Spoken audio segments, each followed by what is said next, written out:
Madali, masarap at healthy ang ating for today's easy merienda recipe, cheesy cassava balls. Na pwede po nating ipang negosyo dahil talaga pong napakasarap nito, kaya umpisahan na po natin agad-agad. Syempre gumamit po ako dito ng 1 kilo ng cassava o kamoting kahoy po sa Tagalog, pero sa amin po sa Quezon ang tawag po dito ay balinghoy. Ayan, hinugasan ko na po at ito po ay ating ilalaga. Ayan, nabalatan ko na rin po at pinakuluan ko lang po ito hanggang sa lumambot, at pag okay na po, i-drain ko lang po at agad-agad po ay imamash na natin ito. Mas mainam po kasi yung mainit, mas mabilis po at malambot pa.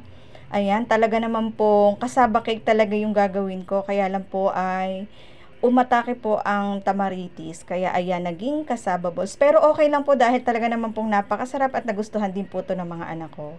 Ayan, bali nag-a-assemble na po ako. Yung pong laki is depende po yan sa atin o depende po yan sa inyo. Bali naglagay po ako ng palaman sa loob na cheese.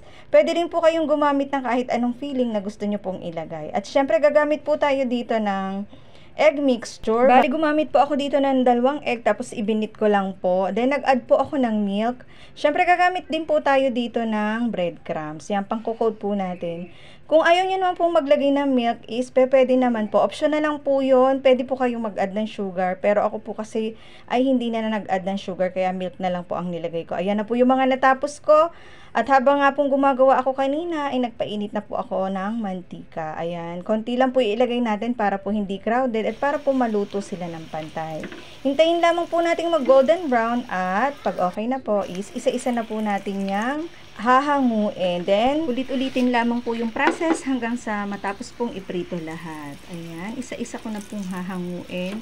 Ang ganda po nung pagkakaprito ko. Make sure lang din po na katamtaman lang po yung apoy o nasa low heat po tayo, kasi mabilis pong maluto yung breadcrumbs at masunog. Ayan. Perfect po talaga itong pangnegosyo kasi napakasarap po nito at talaga naman pong nakakabusog. Kaya kung nagustuhan nyo po ito, sana i-follow nyo po ako at pakishare na rin po para updated po kayo sa mga bago ko pong ipopost na video. Salamat po sa panonood. Sana nagustuhan nyo po ito. Paki-comment naman po kung taga saan kayo para alam ko po kung hanggang saan nakaabot yung video ko. Nag-uumpisa pa lang po ako, kaya sana supportahan nyo po ako. O siya, ito lang po muna. Salamat po sa panonood. Bye-bye!